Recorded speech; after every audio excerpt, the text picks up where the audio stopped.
everybody, and welcome to Red Wings Rant, where tirades and impassioned pleas for your Detroit Red Wings, they finally have a home.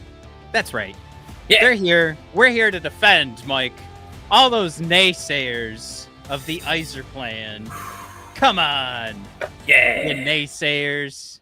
Yeah. He's never been wrong, and that's why we're going to talk about what an awesome game. If you are just a die-hard Yzer planner, this Marco is your Kasper, time to shine. Marco Kasper looks like a legit. He looks like the top six forward that Max Boltman was writing an article about with the Athletic, saying like that should be our trade deadline acquisition. Maybe we already have him. McClellan's popping Kasper into the top six. It seems to be working. 11 points, 10 games. Mike Elmer Söderblom playing like he was good. I knew it. I knew it, Steve. You see, I told you. I told you, man. He's a dog. I told you he's a big dog. The big dog. Yeah.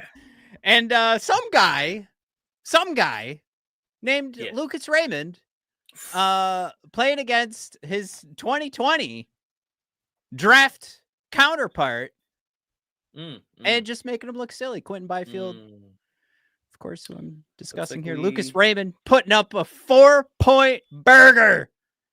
4 points. All right, we'll talk about that. Or are we calling them Jonathan burgers? Well, I mean, we weren't bringing up burgering on this one, but also, welcome performance art saying, "Yeah, Baba baby, I made it all the time." Woo! What's up, performance art? They can fly. Woo! I believe wings can touch the sky as long as they're at home now playing against elite talent. I dream about it every night and day. No more road games for us today. I rhymed day and day. I'm sorry. Jared, welcome. Saying Yzerman going to grab Grubauer from, was it Seattle who put him on waivers? I think it was Seattle. I didn't even see that. What is the what's the scuttlebutt there? Could we do breaking news from like somebody listening to a podcast like a day later? Yeah. Yeah, they put him on waivers. He's been playing like the Gerber baby. Not too good. So I don't know. I mean, he fits in if we're gonna line him up with Jack Campbell, right? But I don't know if we're actually picking him up. And then Dan B, welcome. Said I made Kasper my trade deadline pickup in fantasy today. See, Dan, I picked up Söderblom, and I feel pretty good about that. Hey, you got one good goal out of that. Yeah.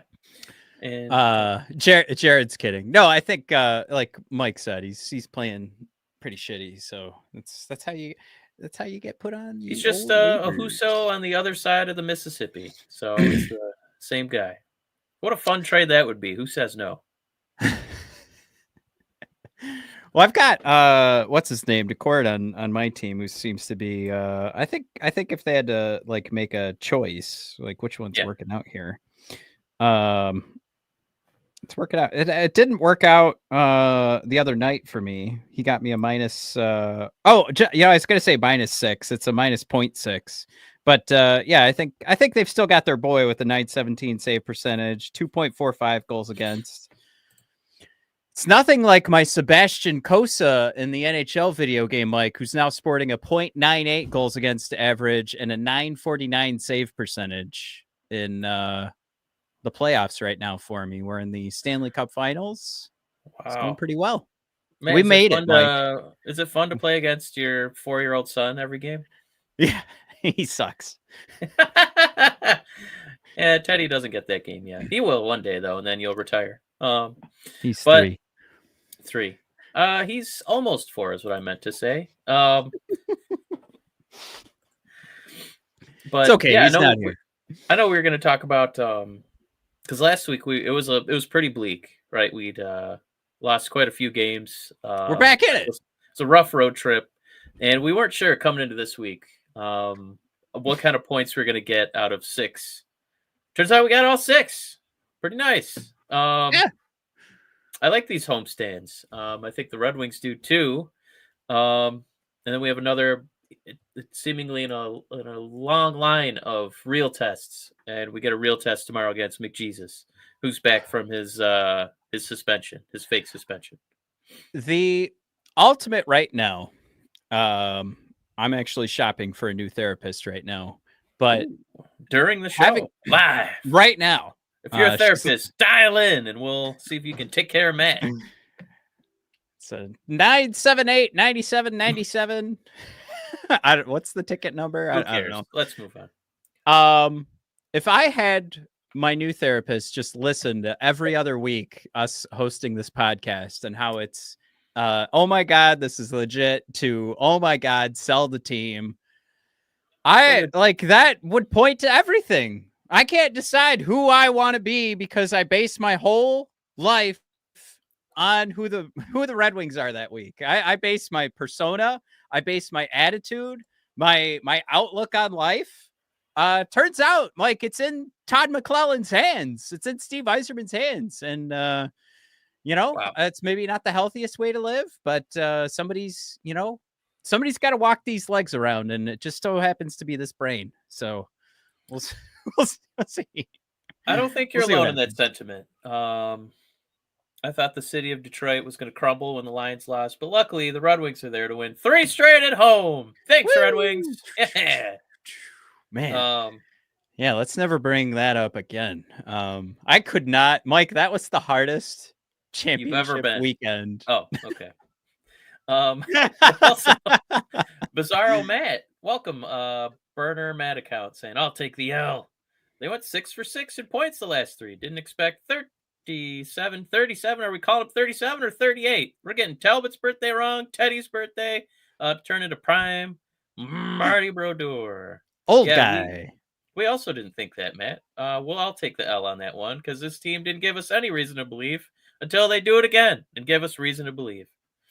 I mean, yeah, this was actually a hell of a homestand with who you were facing off against too. Yeah. This isn't one of those things though, like as we look ahead in the schedule, and we'll do that later, where I'm like, all right, we got a shot against Edmonton. Yeah. Not saying that. But your challenges here were not only, like we talked about with McClellan, and we were like, can he like stop the next leak? Can he solve the next problem? And I didn't have like zero confidence in that, but we're trying to figure out, like, do we have the right coach here? And like we saw Derek Lalonde, and hindsight's 2020. I wouldn't have necessarily pointed at Lalonde as the problem, but now we see, like, let's like rewind the clock to last March. Larkin goes down, and we just cannot stop the floodgates. We just started losing and couldn't stop, and we lost our playoff spot because of that. Injuries, coaching, that lineup that Lalonde had access to just was not good enough for the strategy he was putting out there. I think we can fairly say that. I can go ahead and say, like, I've seen enough here from McClellan, and that you had games against the Canadiens and the Lightning, who just blew your freaking doors off in the 5-1 victory in Tampa. But you had the Canadiens, who you needed to beat, the Lightning, who you needed to beat, and a pretty tough Kings team right now. And a Kings team too, where I'm sure Todd McClellan wanted to show off, like, hey, I know what I'm doing. You guys didn't give me a good enough roster. Be real. Plus he had to run into the buzzsaw, which is the Edmonton Oilers every year in the playoffs. And they were like, Todd, you can't get through the first round. What are we going to do with you? Anyway, 3 huge games in that homestand. Really happy with what Todd put out there. Really happy too with all the injuries, because I was a little worried that we were going to put out a little bit of a stinker, but Todd has been putting guys in the right spot. And man, Mike, we're going to talk about it today. It's making the whole draft strategy look brilliant right now. But go ahead. No, I mean, I think on this show, we've been a little frustrated with Yzerman kind of dragging his feet on calling up a few of our, minor league guys. So now we finally do get, Johansson's been playing. That's nice. But seeing Kasper get, a nice spot, right? In the top 6 forwards. Seeing Söderblom actually get a spot in NHL games. I don't know what else he's really going to prove. I don't think we're ever gonna. I don't know if they're waiting for him to be a 40-goal scorer in Grand Rapids. That's not gonna happen, and that's okay. We just want him to be huge, be in the way, and get goals while standing in front of the net. And lo and behold, it happened. So Matt, this streak of games here, which it can't be coincidence that Söderblom has come up and now we look better. Matt, I'm going to call this win streak affectionately. I told you so, Steve. We're so fed up with waiting, and it takes an incredible amount of injuries for our young guys to get called up, and McClellan will be goddamned if they're going to send Söderblom back down to Grand Rapids. It's like, please give me some beef on this team of little fellas. I love you, Raymond. I love Kane. I love DeBrincat, but you can't just run the Wizard of Oz with just munchkins. Sometimes Right. you need a lion, sometimes you need a tin man. And I love the munchkins. I love watching them jump around and do the Lollipop Guild, which probably could be the name of our first or second line. But you know what? We could really use some lions. We could, apologies to the Detroit Lions. We could really use some lions. So I love this streak because of what it's involved personnel wise. I mean, if you look at so I pulled up the hockey stat card from at Hockey Stat Cards on before we get into the stat card, I did just want to hit a few comments. Oh, that this kind of matters, this win streak, because of regulation losses by Tampa, Boston, Philly, and Montreal. Suck it. And Crimson Shadow basically putting on the Superman cape. It's butt chug time. And saying Kasper looking like the Burt replacement, referring, of course, to the beloved Tyler Bertuzzi, filling in, doing the dirty work. And then Dan B saying, Johansson, Kasper, Berggren, and of course, Söderblom. Dan, you want to make sure you pander to me so you can be comment of the episode. Anyway, getting increased ice time and contributing. Pure genius. I like, so I'll pull up the player card again here, or the hockey stat card. But Crimson thrown out there with Söderblom playing pretty well. Do you see Stevie Y selling off Mott or Tarasenko to make room for him? That's the key, right? Like, I don't think anybody wants those guys. But to make room for him is the key. And I would come back to, like, I was this close to throwing this out there, but don't forget, Derek Lalonde was asking for this last year. Like, there were times where we said, like, if Lalonde was going to get fired, it was because he was calling out Steve. And it was because he wanted the kids. He's like, give me the kids. I don't want this garbage. I want these kids on my team. I want to see what I can do with this. And, Steve refused, Michael. But yeah, I mean, the reality was it didn't happen. And we got older guys coming in. So we have to remember there's a lot of injuries right now. I think I saw earlier today that maybe I should pull up the tweet, but I don't know if these guys are traveling out west either for the trip. So I think this is quite the circumstance that's working out for us right now. Yeah. I don't know if it continues if they all get healthy. Kane not playing tomorrow. Tarasenko expected to be ready tomorrow. Compher will make the trip. Petrie will not. Compher isn't confirmed to play. He's just going to make the trip out west. Because I thought I did see that Kane is traveling for sure. And I thought I saw that Petrie would not, but we'll see. Oh, yeah, that's what I saw. Yeah, Petrie will not. And then, it's butt chug time. Well, yeah, with Soda. Now I'm going to be saying it with a Boston accent. Yeah, Söderblom. I love that idea. It's, when I talk to my casual fan buddies, and they're just like, why don't we just trade all our players? And it's like, well, you'd be getting, pennies. I don't want to say on the dollar, but pennies on the quarter because their values have plummeted so far. So it'll be tough. And then Bizarro Matt saying not defending Snoozy Lalonde at all. But during the dark days when Larkin was injured, he did ask to bring up some of the kids, and Yzerman said, how about no? I just love that, Matt, you threw this out there as my What did you call me? Who am I? He's Bizarro Matt. Bizarro Matt. Yeah, it was basically me just typing this into the comments before I brought it up. I love it. Careful, Mike. Darren McCarty might pay you a visit for questioning Yzerman. But yeah, if we take a look at this hockey stat card, Mike, if we bring our conversation in here and talk about some of our draft picks that are really shining. Actually, Dominic Shine doesn't fit there. But I was going to say that. And then I was like, it is pretty cute that Dominic Shine actually ended up being in the top 7 on this list right here, top 6. Yeah. It's actually quite the nod to Todd McClellan on deploying these guys the right way, because we can count on Justin Hall and Eric Gustafsson just being complete ass. And you see it in the minutes. But with the minutes that Söderblom was getting, and then just making sure that you're highlighting, the Raymond, Kasper, Larkin line just seems to really get it. I mean, this right now, the chemistry at home is just nuts. You've got the perfect blend here of your super high skilled superstar, your center who's going both ways, and of course Larkin and Raymond complement each other as those two-way forwards. And it is Marco Kasper that's getting down and dirty. That, like, let me see if I can pull up this highlight. Did everyone get a chance to see Marco Kasper's goal yesterday? Because it's fucking nuts. Like, this wasn't just like this is a pretty neat highlight for us to show off.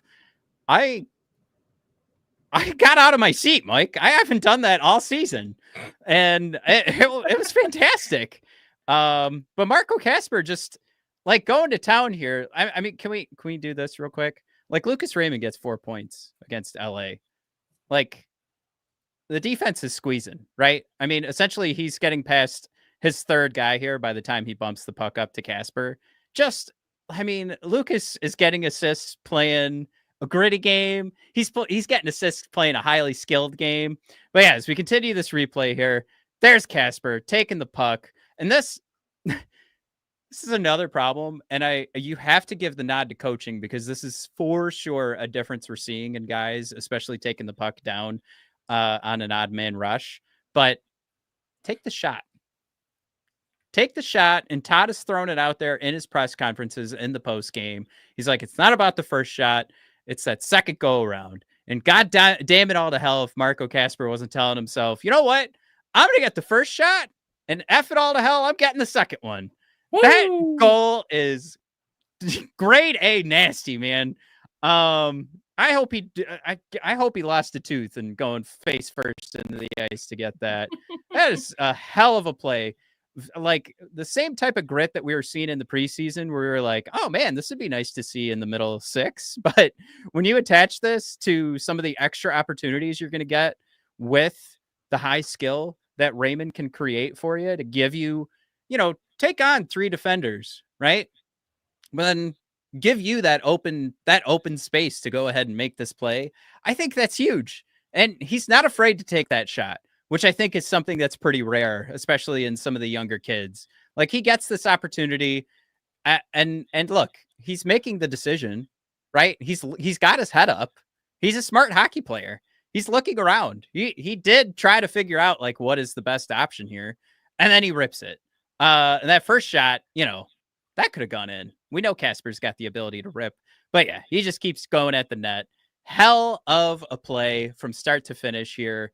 Definitely one of these marquee moments for Marco Kasper, where, now at 11 points in 10 games, and you're looking for some of those definitive moments in a season where you want these guys and the definition of who they're going to be as a player. You want those things to pop up so you can point at them, right? We're hosting a podcast. We want to show off every now and then when our guys are showing off, and we want to show off our best players. And this is that marquee moment. This is that moment where Marco Kasper, as he's running up points night after night, gives us a hell of a replay to share. You love it. I think what I'm trying to say is you don't have to try too hard right here. I guess at this point it was 10 points in 10 games, then you get the empty netter. But yeah, you get your 10th point in 10 games. You want it to look like this. And that's a McClellan special too, right? I mean, he does appreciate the skill, but he had those comments about putting sticks in the right spot and kind of getting those, for lack of a better phrase, banging away goals. So yeah, getting goals on rebounds. I think that's a excellent way to endear yourself to our new coach. Um, and I think that kind of goes in lockstep with the way Soderblom scored, being a big body and just banging away at a puck kind of floating around. So um, last I checked, we don't have a lot of those players. So it's nice that Kasper and Soderblom are both doing this for McClellan. And I got to think McClellan's, kind of putting them in positions to do that and succeed. But yeah, I'm going to be really fascinated to see how those guys get deployed against McJesus. Just because Kasper does play two ways and Soderblom is gigantic. I don't know if he's going to be sheltered away from McJesus, but I'm really fascinated to see tomorrow. And also, Brian, howdy, dude. How are you? Hey, Brad, what's going on?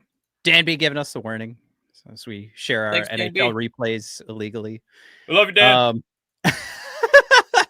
So yeah, here it is: 7 goals, 4 assists in the last 10 games for Kasper. McClellan throws out there in this article from Max Boltman, he's played against top players on a nightly basis. Whether we're on the road or at home, teams are matching against Lark's line. So it forces him to have a real sharp game night after night. And I really like the point here too, where this point from McClellan and the competition that Kasper has to go up against.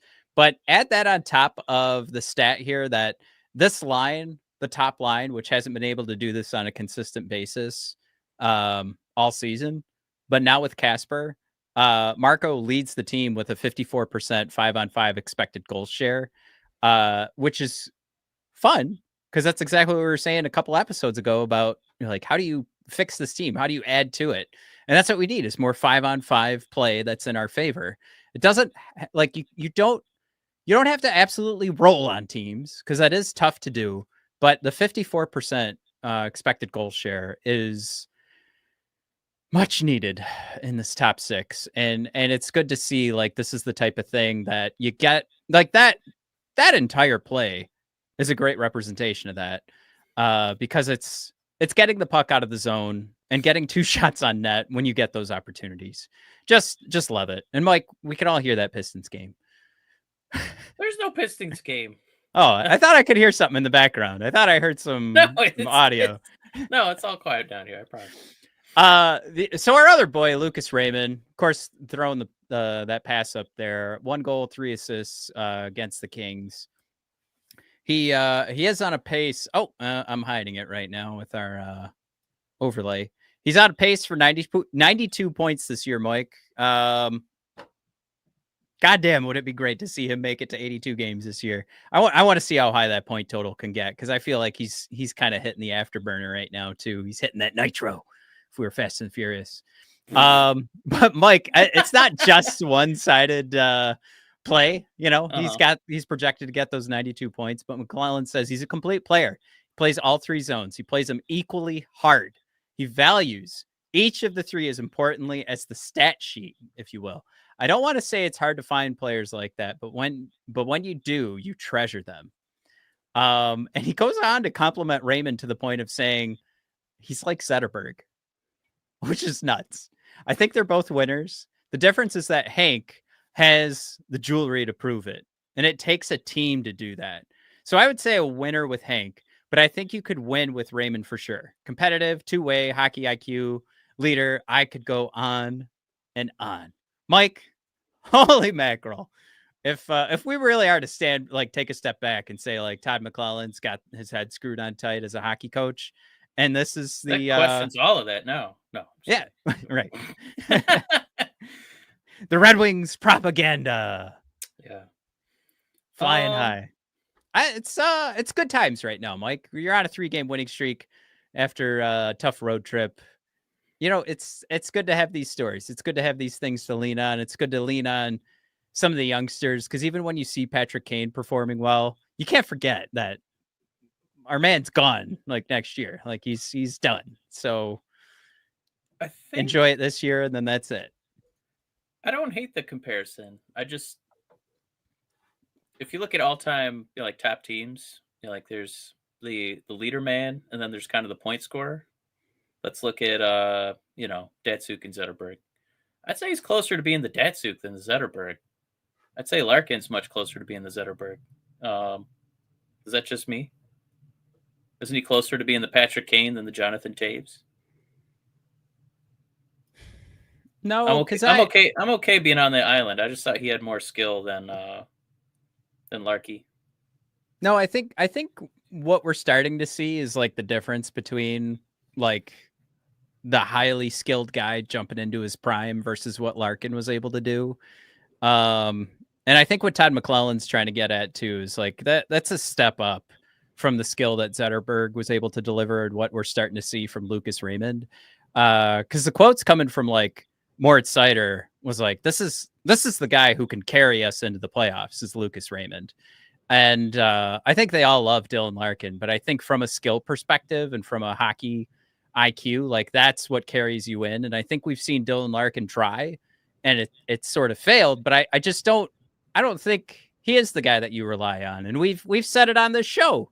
We think this team might be more successful if you have Larkin on the second line. If you have a center so strong that Larkin's on your second line, like this team at that point, now we're having those questions of like beyond playoff contender and cup contender. Like those are some of the problems we're hoping to solve. And maybe even in our next slide, we'll talk about some solutions. But yeah, I think that's the difference is you're talking about just that next step into a skill tier that Larkin just doesn't quite get into.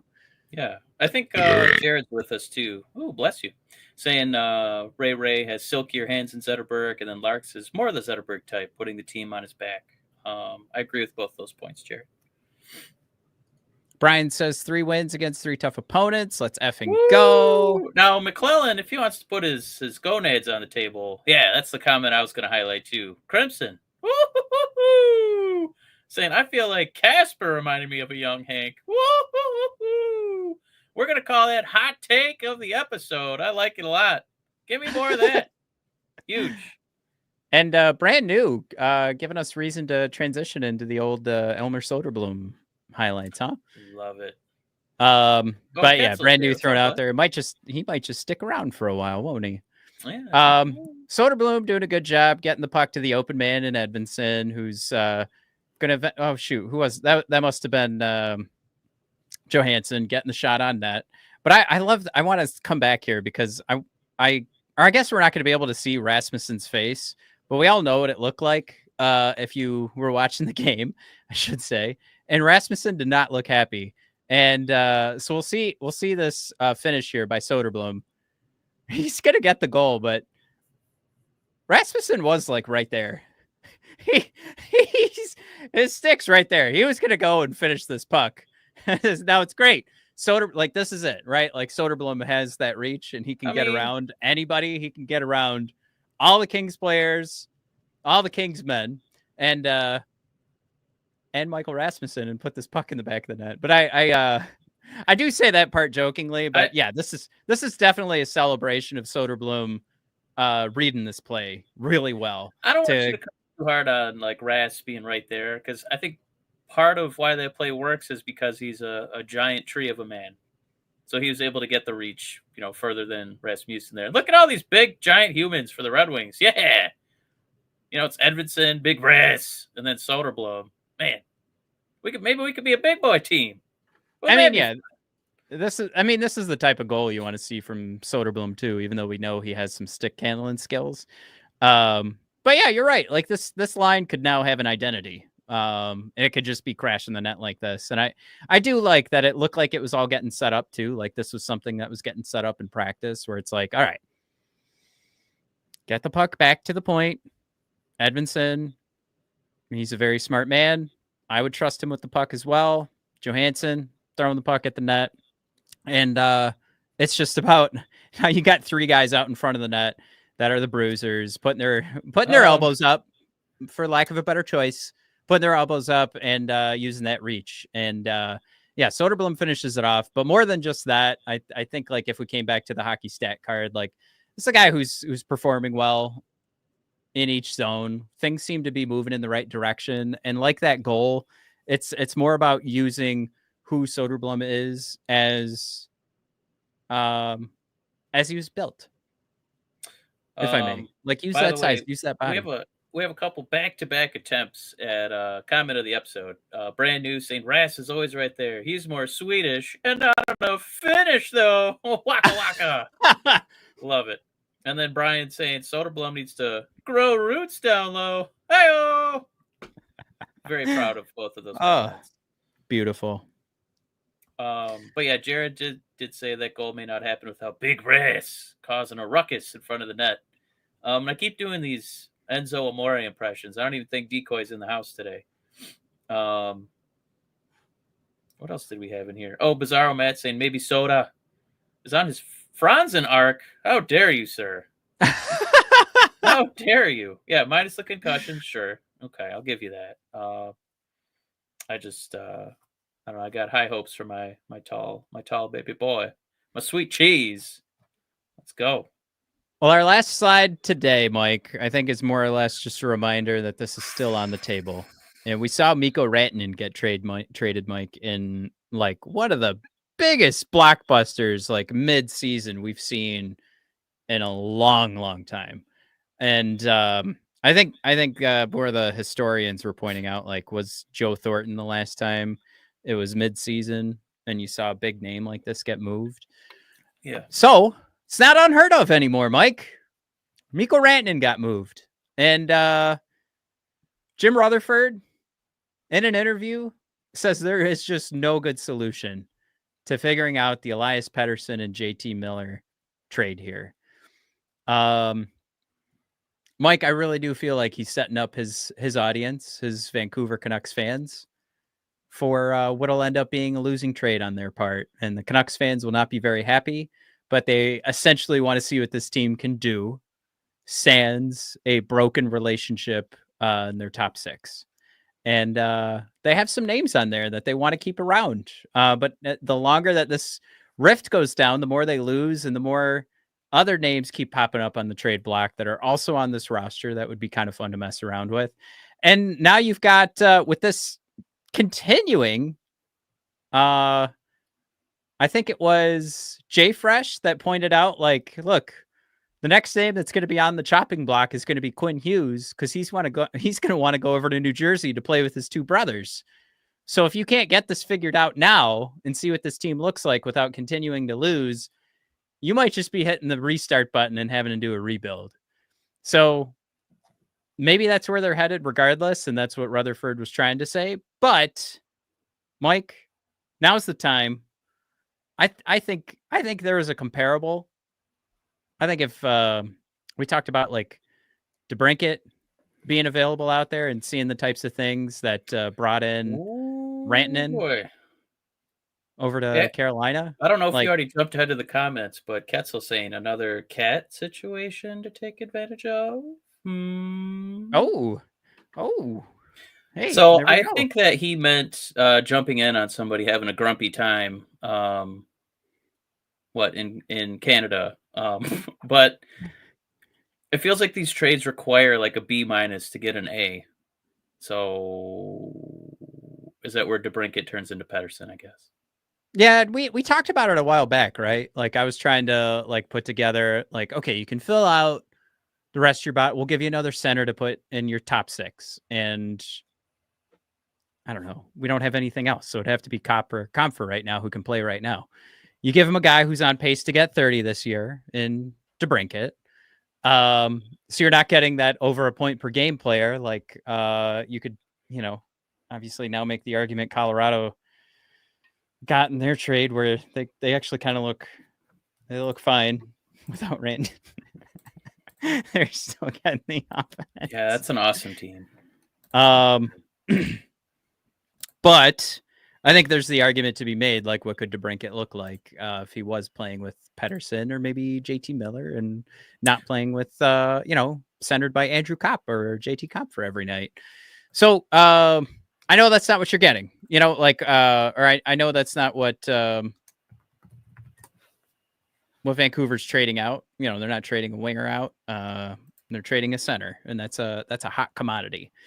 So I think you have to add more to it. I think you have to add something for the future. I think you've got to add some draft picks, but I say all that, but Jim Rutherford sounds like he's not getting anything juicy, or else maybe Carolina would have J.T. Miller or Elias Pettersson right now, the way that they have Mikko Rantanen.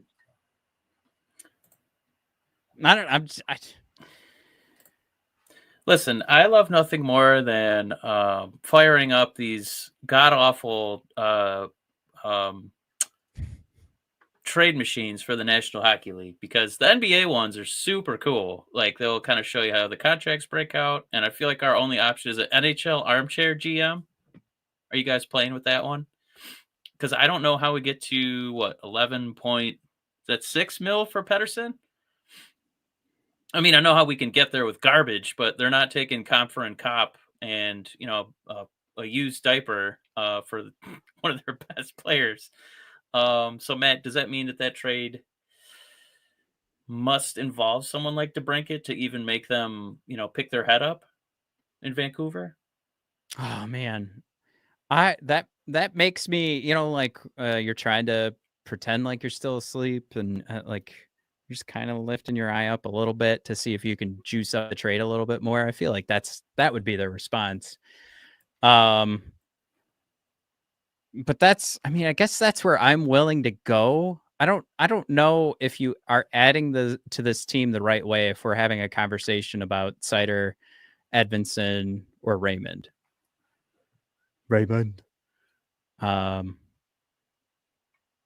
But I'm just wondering if there actually is a win here that Vancouver, like a win for us that Vancouver is willing to lose on, just to see what their team could look like without this rift happening right at the top of the lineup. And by the sounds of it, other teams aren't really willing to take on a problem like JT Miller. And that's why it sounds like they're getting these horrible trade offers where it's like, well, I have to take on your problem. So I think the hope here would be like DeBrincat plus a solve up the middle for your top six. Plus, it's got to be plus to get this figured out. But if they want to stay competitive this year, you're giving up your entire second line just to bring over Pettersson so that they can try to, juice up their lineup.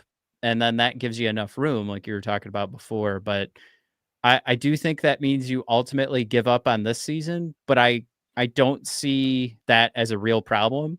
I don't mind losing so much in this lineup this year that you've got to continue to build, because I think ultimately you still are bringing on a strong enough talent that it'll be easier to build around an Elias Pettersson than it would be to keep trying to figure out which center is going to make your second line respectable, So we have a couple offers in there, people throwing them in. I like Dave B's idea to get them kind of make the Canucks interested, right? So they need goaltending. Trey Augustine, right? It would have to be like him or Kosa, and then first round picks of some sort in Buchelnikov. Which I don't hate the idea, but you got to throw more money in and make them interested. So I feel like you almost have to start with DeBrincat, because I can't believe that they would even entertain, taking Cop or Comfer off, doing us two favors and giving us Pettersson and taking like Cop off the books for the next 3 years. Bizarro Matt reminding us that for all the discussions by the NHL quote unquote insiders, Vancouver does not want futures. They want roster players, and the Wings don't seem to have the pieces. And we're kind of alluding to, Bizarro Matt says it's got to be DeBrincat plus young studs. And then Ketzel saying 2 firsts, Comfer, Talbot, Gustafsson, and Nate Danielson. Oh, well, the 2 firsts is going to get you a lot of juice and Nate, but I do agree. I agree with Matt, obviously, because that's me who typed that up. But you got to give them something now, and you got to give them something later. So who called that out? Was that Jared that said they didn't want? Bizarro Matt said. Oh, okay, yeah, the same comment. Yeah, they don't want any futures. Yep. That's what I think they're coming to terms with, too, Matt, was I think you do absolutely have to add in DeBrincat. I agree with you. And I think what Rutherford is realizing is that teams aren't willing to like reset their own timeline. I think right now it's like, no, Vancouver, you screwed up. We're not going to solve this problem for you. You've got to fix yourself. So we'll take one of these guys, but we're going to do it on our terms. Like, I think that's what's going down. And especially with a guy like JT Miller, who's been a problem for any roster. I just, they might be learning too, like, oh, shoot, I think we might be stuck with JT Miller, you know? Yeah. I think that obviously, everyone in this chat would rather have Pettersson. But as far as like who's a little more attainable for this Red Wing team, like the way our salaries are constructed in terms of like what's tradable and who even has any, value that another team would want. Matt, could you talk yourself into a Miller trade?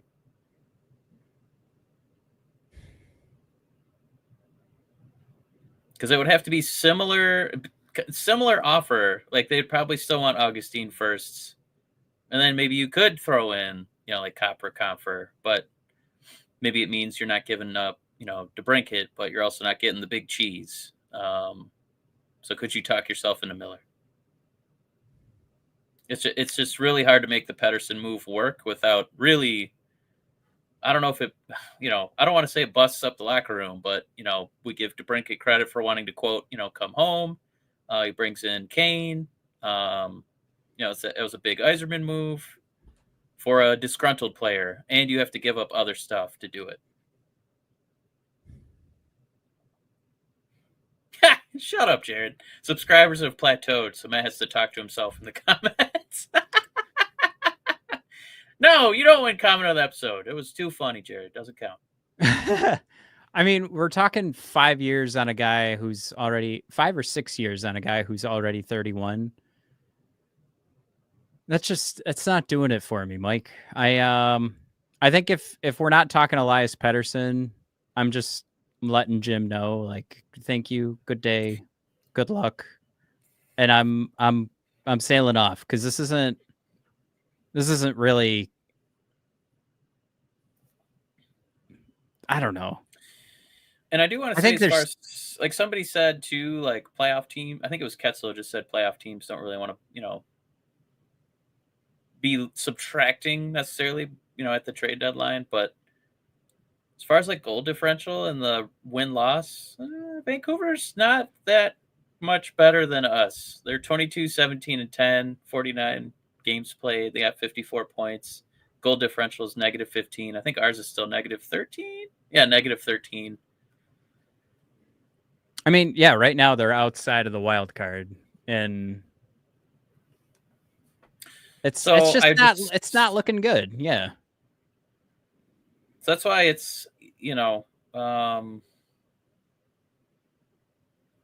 what's that? It's that old idiom, reshuffling chairs on the Titanic. So it's not like that, right? Because you'd be picking up Elias Pettersson, but you would be sacrificing depth and picks, and I don't know if it's a chemistry thing.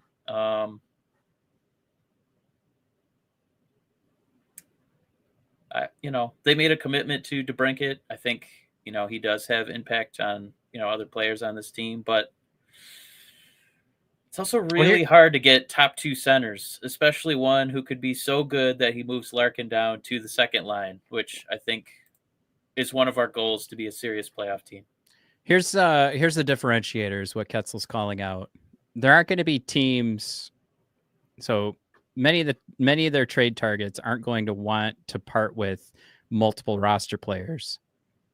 I think what we're trying to do here, Mike, is just trying to say, like, 24-25 season. See you later. We'll take Elias Pettersson, though, and we'll figure it out later. Oh, my God. Did you see his other comment? Mark Stone's about to go on his regularly scheduled long-term injured reserve to make room for Pettersson. No! God damn it. Not good.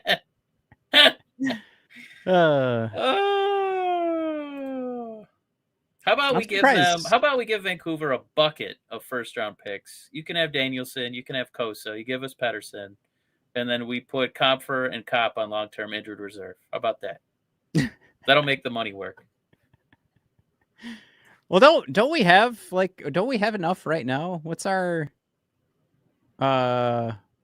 deadline cap space is at 8.3. So yeah, we are gonna. Well, yeah, current cap space is 4.4. So if we without trade away on the team too. Yeah, if we trade away DeBrincat, we can make this work, right? Yeah, and Cribson, you had one in there. It said it's the same problem with Dylan Cousins. What would Buffalo want on our roster? I think it's like Cousins and Miller are in the same bucket because it's easier for us to trade for those guys. Where Pettersson makes so much money that you have to give up something good, and he's so good that you have to give up something like DeBrincat plus stuff. Where I feel like you could get away with a Miller trade without sacrificing, probably a top 6 forward, right? Because of his age. Yeah. It's just one of those things where I'm willing to like have Steve look like a goofus right now and getting rid of some prospects. And it was like, well, was that too much? Like I'm okay with that. I feel like it's really hard to get these guys. And if we're really committed to being a middling team and not committed to getting a top draft pick, I don't see another way that we bring in a guy like Pettersson without a trade. So it sounds like these guys are available. So we've loaded up on prospects for a little bit here. And if Steve really trusts who he has around him, he should be able to sell with these prospects and with some of the roster that he's built here, the active roster. He should be able to sell a trade here for Pettersson.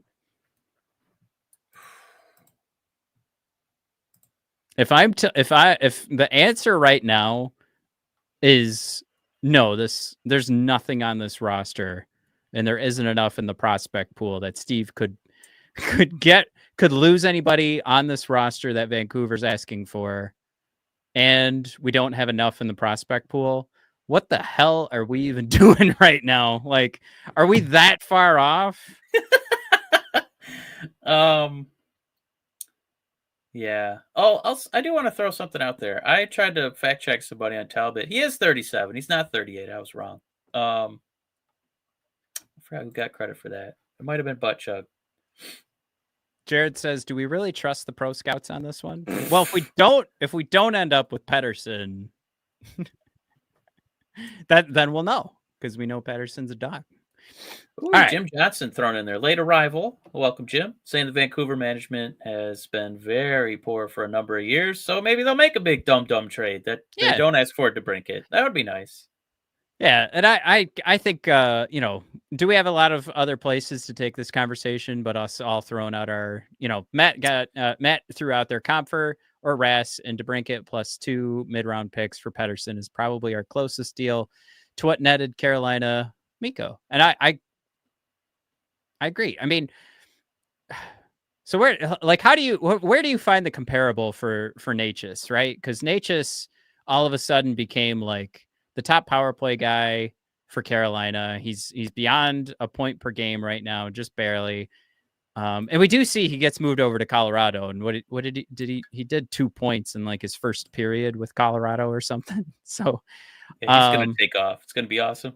Yeah, it doesn't look like a bad get for Colorado in any way, shape, or form. No. But I do feel like you gotta juice it just a little bit more. And I think with what was it? Drury was the other guy that Colorado got, so they could, kind of fill out their bottom six. Yeah, their bottom six a little bit better. Like I think you could do better than that. Like you could get close to a Necas, do better than Drury, and probably add on top of that. And then you're pulling in a comparable to the Mikko Rantanen trade.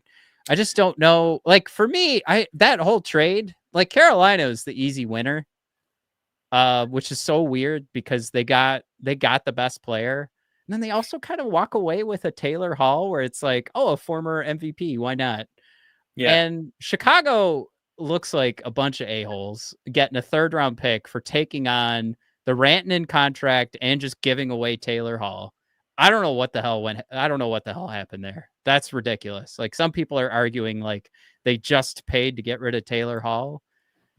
I don't know. The overpay, regardless. And then I feel like, the win here for Colorado is just that maybe Natchez is actually going to take off. But I felt like they could have asked for a little bit more like in futures, but they didn't have to. They jumped at it. They took it. They're like, yeah, let's go. For a guy that also was committed to negotiating for the rest of the season. Yeah. But I don't know.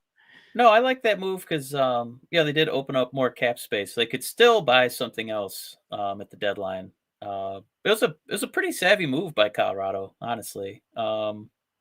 Especially knowing that negotiations look pretty rough. It just really bummed me out because now I feel like it set the bar that if you actually want Pettersson, DeBrincat's gone. There's no way to make it work without trading that guy. Yeah. And you wonder too, like, is that like that's Colorado? Yep, thank you, Ketzel. Yep, cats are probably our natures. Yep. You wonder too, Natchez. It's a pretty easy deal to kind of eat up too. And you only have to take it for 2 years. I think what are we looking at right now for DeBrincat at 7.8 for another? I guess you know what, just another 3 years. That's not bad at all. You could retain a little bit of that if you need to. Yeah, you know what? There's something here. We got it. The cap's about to go up to 110 million. We've got the space. Add your super duper star.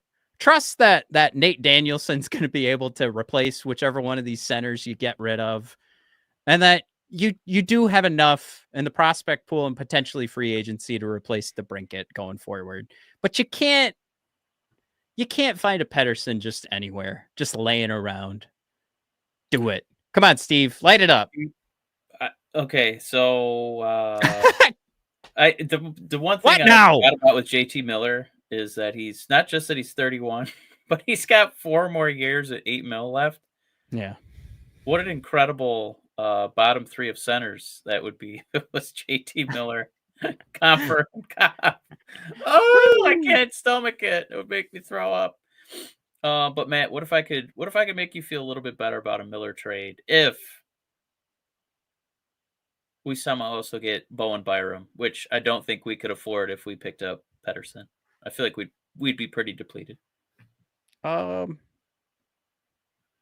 that make you feel any less nauseous if you picked up Miller and Bowen Byram?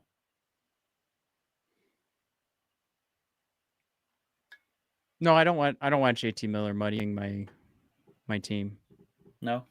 Yeah.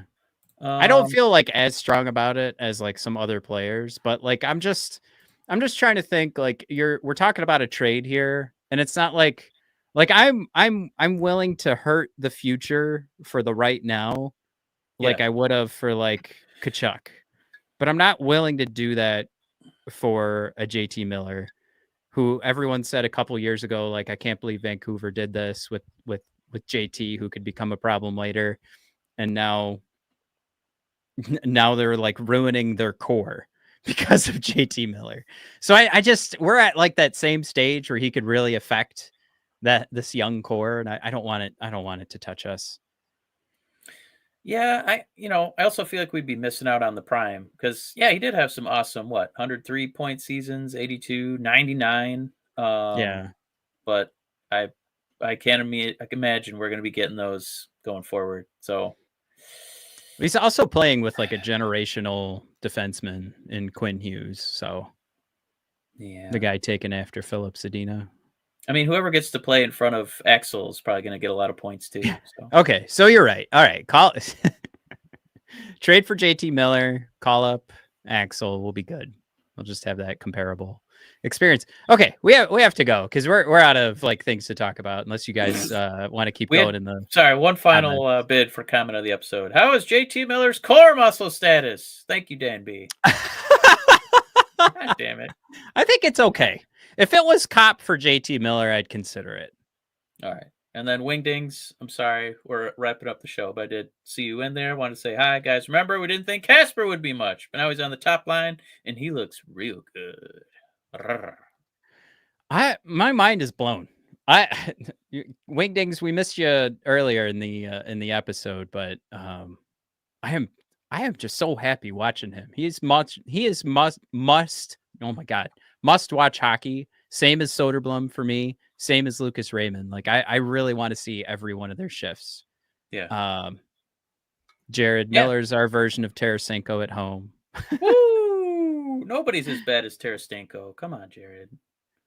All right. Well, it's going to be a huge game tomorrow. Another big test. Big test. See if we actually can do something on the road against a good team. I will say, my confidence in Todd McClellan will not be shaken if we get blown out in Edmonton. Yeah, I still have confidence in him, but I would like to think that, we're a little bit better team than we've shown on that past road trip. So, Matt, you picking a win or a loss? A loss. Damn it. All right. What is it? What do we have up until next week? We've got the Oilers, the Flames, and the Canucks. Oh, let's just come home with Pettersson. Guys, we'll be doing our Pettersson show after this Sunday. We'll just bring him home from Vancouver. Why not? All right. So loss. Lose to Vancouver. Why not? But we're no. We would have to beat, right? Like 2 losses, and then we go into Vancouver and just destroy them, right? Emasculate them. Yeah. And then Steve is just he's in the next room on his phone, just doing that triple chin text that he likes to do up in the rafters. Him making that journey to Vancouver. Now, I forgot to mention, do we even need Pettersson now that we have Dominic Shine? It's a nice story. Is it a little too much overlap with the skill set, or okay, never mind. No, it was a nice story, but yeah. All right, tune in tomorrow. We'll definitely be on the Discord for the McJesus versus Söderblom Night of Champions. I can't wait. Oh, and it's Royal Rumble this Saturday. If you guys tune in, you'll see me and Matt out there. Let's go! we get to watch the Flames game after. It's pretty nice. All right. We need to sign off. All right. See you guys later. Royal Rumble! Howard Fink, because Decoy's not here to